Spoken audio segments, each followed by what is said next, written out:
Hello to all, विज्ञान express में आप लोगों का बहुत बहुत स्वागत। और आज का वीडियो शुरू करते हैं उससे पहले कुछ लाइंस लिखी हुई है आप लोगों को समर्पित।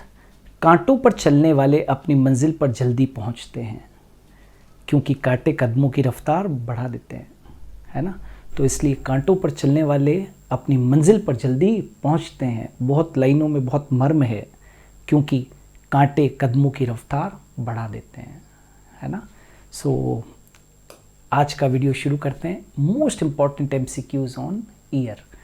कान के ऊपर कुछ बहुत महत्वपूर्ण वस्तुनिष्ठ प्रश्न।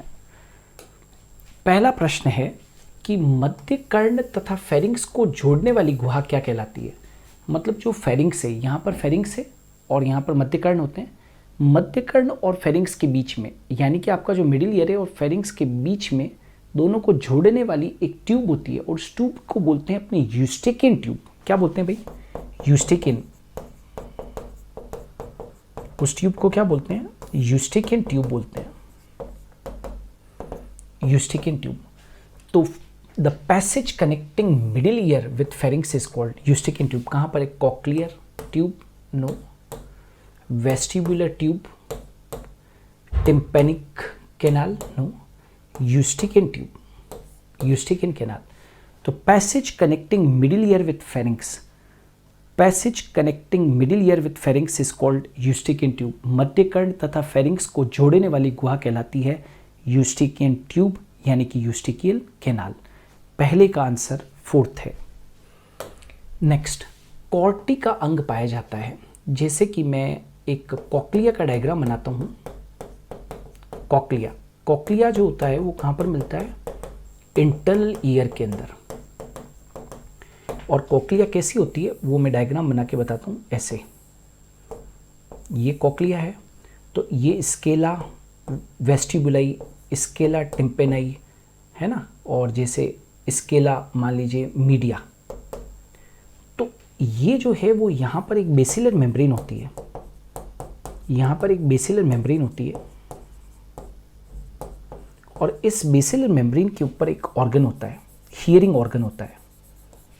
इसको हम बोलते हैं organ of Corti. Organ of Corti, है ना। कॉक्लिया के अंदर, राइट। ये क्या है? ऑर्गन ऑफ कॉर्टाई है। और ये क्या है? हियरिंग ऑर्गन है, राइट। क्या है ये? हियरिंग ऑर्गन, सुनने के लिए महत्वपूर्ण। तो कॉर्टी का अंग कहाँ पाया जाता है? वृक्क में, किडनी में पाया जाता है क्या? नहीं। हार्ट में, नेशल चैम्बर में, या आंतरिक कर्ण में? ऑफ कोर्स इंटरनल ईयर के अंदर। ये रहा इंटरनल ईयर। तो आंसर जो होगा वो कौन सा? आंतरिक कर्ण। कॉर्टी का अंग कहाँ पाया जाता है? Organ of Corti is found in internal ear, आंतरिक कर्ण में। नेक्स्ट, यूस्टेकिन नलिका जोड़ती है। अब ये फर्स्ट जो क्वेश्चन था उसका बिल्कुल अपोजिट है। मैंने पूछा था वहाँ पर कि मिडिल ईयर और फेरिंक्स को जोड़ने वाली ट्यूब, तो अपन ने आंसर दिया था यूस्टेकिन ट्यूब। अब यहाँ पर पूछ ले यूस्टेकिन ट्यूब किसको जोड़ती है? उल्टा पूछ ले, फर्स्ट क्वेश्चन का बिल्कुल उल्टा। यानी कि यूस्टेकिन ट्यूब किसको जोड़ती है? तो ऑफकोर्स मिडिल ईयर और फेरिंक्स को। तो ये कह रहा है कि left atrium with right atrium, मतलब बाएं आलिंद और दाएं आलिंद को। ये तो कोई लेना देना ही नहीं है, हार्ट थोड़ी है। Left ventricle with right ventricle, बाएं नीले को दाएं नीले से, ये भी गलत है। ये तो हार्ट से बता रखी, ये तो अपने कर्ण का है लेना देना, कान का लेना देना, हार्ट से तो लेना देना ही नहीं है। मध्य कर्ण को बाह्य कर्ण से, middle ear with external ear, no. अभी जस्ट मैंने पहले क्वेश्चन में बताया था कि यूस्टेकिन ट्यूब जो होती है वो मिडिल ईयर को फेरिंक्स से जोड़ती है, मिडिल ईयर को फेरिंक्स से जोड़ती है। तो क्वेश्चन फर्स्ट वाला जो है वो अलग पूछने का तरीका था, थर्ड वाले का पूछने का तरीका अलग था। नेक्स्ट, आंतरिक कर्ण की अर्धवृत्ताकार नलिकाओं का कार्य। देखिए जो इंटरनल ईयर होता है, जो इंटरनल ईयर होता है उसमें 3 सेमी सर्कुलर कैनाल्स पाई जाती है, 3 अर्धवृत्ताकार नलिकाएं पाई जाती है। याद दिलाऊं आपको कैसी होती है? ये याद है? ऐसी ईयर का स्ट्रक्चर यदि कभी किसी ने पढ़ा हो, ऐसी, है ना। तो ये ऐसी 3 ट्यूब्स होती है, एक येरी, एक येरी और एक येरी। तो ये क्या? अर्धवृत्ताकार नलिका। इनका काम क्या होता है? तो इनका काम होता है भाई बैलेंसिंग करना। इनका काम है बैलेंसिंग करना।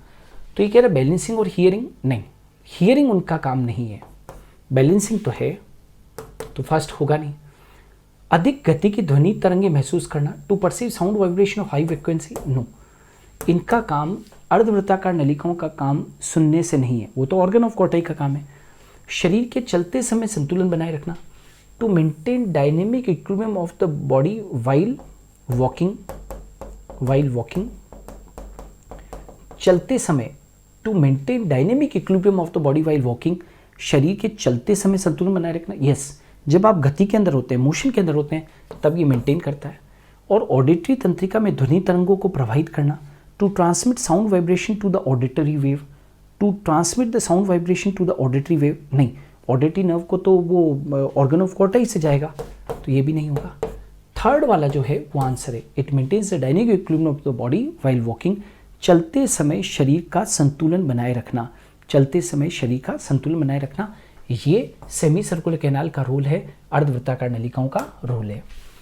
शरीर का संतुलन बनाए रखने में कौन सा भाग कार्य करता है, which structure help in a person maintaining equilibrium, अभी जस्ट बताया था, जो चौथा क्वेश्चन है वो आपको आता है तो ये भी आ जाएगा। कोक्लिया नहीं, यूस्टिकिन ट्यूब नहीं, अर्धवृत्ताकार नलिका यस। अभी जो चौथा क्वेश्चन है उसमें यही तो बताया था कि इक्विलिब्रियम को मेंटेन करने के लिए सेमी सर्कुलर कैनाल है, और ये हैमर लाइक बोन तो वो बात हो रही है, मेलियस की बात हो रही है, तो मेलियस का तो कोई लेना देना है नहीं यहाँ। तो सेमी सर्कुलर कैनाल जो होती है वो इक्विलिब्रियम को मेंटेन करती है। नेक्स्ट, खरे की कोक्लिया में कौन से कोष्ठ होते हैं, राइट, यानी कि कोक्लिया में कौन कौन से कोष्ठ पाए जाते हैं। केवल अपने क्वेश्चन को ऐसे रखते हैं, कोक्लिया में कौन कौन से कोष्ठ पाए जाते हैं। एक काम करते हैं, इस क्वेश्चन को केवल यूँ रखते हैं कि कोक्लिया में कौन कौन से कोष्ठ पाए जाते हैं। कोक्लिया में क्वेश्चन क्या है, क्वेश्चन है कोक्लिया में कौन से कोष्ठ पाए जाते हैं, कोक्लिया कंटेन्स। तो अभी जस्ट मैंने कहा था कि कोक्लिया यदि बनाऊँ मैं यहाँ पर, तो कोक्लिया में 3 चैम्बर्स होते हैं, ऐसा, राइट, स्केला वेस्टिबुलाई, स्केला टिम्पेनाई और स्केला मीडिया, ऐसे 3 कोष्ठ होते हैं, ठीक है। तो स्केला वेस्टिबुलाई होता है, स्केला टिम्पेनाई होता है, राइट, स्केला मीडिया होता है, ठीक है, ऑल ऑफ द अबव। तो कोक्लिया के अंदर तीनों के तीनों चैम्बर्स होते हैं। कोक्लिया के अंदर स्केला वेस्टिबुलाई, स्केला टिम्पेनाई, राइट, और स्केला मीडिया, तीनों के तीनों होते हैं। कोक्लिया का प्रारंभ होता है, कोक्लिया का प्रारंभ होता है, कोक्लिया कहाँ से प्रारंभ होता है, तो देखो मैं सिखाता हूँ आपको। ये तो है यूट्रिकुलस, ये तो यूट्रिकुलस, इससे जुड़ा हुआ क्या होता है सेक्युलस, और यहाँ से जुड़ी हुई रहती है कौन, कोक्लिया, यहाँ से जुड़ी रहती है कोक्लिया। तो कोक्लिया का प्रारंभ होता है किससे, तो कोक्लिया का प्रारंभ होता है सेक्युलस से होना चाहिए। ये सामने कोक्लिया किससे प्रारंभ हो रही है, कोक्लिया किससे प्रारंभ हो रही है भाई, सेक्युलस से, ये देख सकते हो, कोक्लिया अराइजेस फ्रॉम सेक्युलस, कोक्लिया कहाँ से अराइज हो रही है, सेक्युलस से। बाह्य कर्ण कुहर में कौन सी ग्रंथियां पाई जाती है, बाह्य कर्ण कुहर का मतलब होता है ये, राइट, बाह्य कर्ण नाल, बाह्य कर्ण नाल है ना, यानी कि एक्सटर्नल ऑडिटरी मीटर्स। तो यहाँ पर कौन सी ग्लैंड्स होती है, तो यहाँ पर सिरुमिनस ग्लैंड्स होती है, इधर यहाँ पर सिरुमिनस ग्लैंड्स होती है, सिरुमिनस ग्लैंड्स ये रहा। कान में कोई लेक्राइमल होती नहीं है, हार्डिनियन नहीं होती है, मायोबियम नहीं होती है, केवल और केवल क्या होती है, सिरुमिनस ग्लैंड्स होती है, right. External auditory meatus contains which of the following gland, मतलब कौन सी होती है, तो सिरुमिनस ग्लैंड होती है। तो हमने लिखा है यहाँ पर सिरुमिनस ग्लैंड, जो कि सिरुमिन सिक्रीट करती है। निम्न में से कौन सी कर्ण अस्थि का निहाई के आकार की होती है, निहाई, एनविल। पहले तो ये समझो कि एनविल क्या होता है। आप कभी कॉबलर के पास में गए हो, मूची के पास में गए हो अपना जूता ठीक करवाने, तो वो एक लोहे का औजार होता है ऐसा, इस तरीके का, जिसके ऊपर वो जूते को पहनाता है और ऊपर से कील ठोकता है, उसका आकार। और इनकस का आकार, इनकस का जो आकार होता है वो कैसा होता है, एनविल शेप्ड होता है। आपको मालूम है मिडिल ईयर के अंदर 3 बोन होती है, मेलियस, इनकस और स्टेपिस।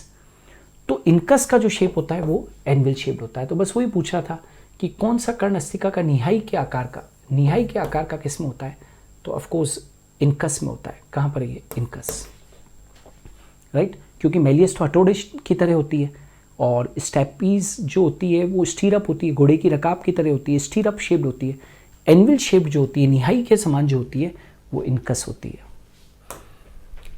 टिम्पैनी गुहा, टिम्पैनी कैविटी, टिम्पैनी कैविटी एक एयर फिल्ड कैविटी है और मिडिल ईयर की कैविटी को ही मिडिल ईयर की कैविटी को ही हम क्या कहते हैं, मिडिल ईयर की जो कैविटी होती है उसे ही टिम्पैनी कैविटी कहते हैं। मिडिल ईयर की कैविटी को ही हम क्या कहते हैं, टिम्पैनी कैविटी कहते हैं। तो कहाँ पर है भाई टिम्पैनी कैविटी? कॉल्यूमेला ओरिस नो, मध्य कर्ण। ईस्टेकिन ट्यूब और इंटरनल ईयर तो होगा नहीं। तो टिम्पैनी कैविटी जो है वो किसको कहते हैं? मिडिल ईयर को कहते हैं। तो आज हम लोगों ने एमसीक्यूज जो है वो ईयर के ऊपर किए, ये ईयर का पार्ट 1 है। अभी तक मैं जितने भी नए सब्सक्राइबर्स हैं, व्यूअर्स हैं, उनको बता दूं कि बहुत सारे वीडियोस अभी तक हम लोगों ने यहाँ पर 190 प्लस वीडियोस बना दिए हैं विज्ञान एक्सप्रेस पर। रोज़ाना एक वीडियो आता है, आप लोग इनकी पीडीएफ्स को डाउनलोड भी कर सकते हो, राइट। और एक चीज़ और, जितने भी अभी तक हम लोगों ने बहुत सारे वीडियोस बनाए, कुछ अभी प्रीवियस वीडियोस एमसीक्यू बेस्ड हैं जो कि अलग अलग टॉपिक्स के ऊपर आ रहे हैं, तो निश्चित तौर के ऊपर वो आपकी तैयारी को एक अलग मुकाम पर लेके जाएंगे। ऑलराइट, सो थैंक यू, आज के लिए इतना ही।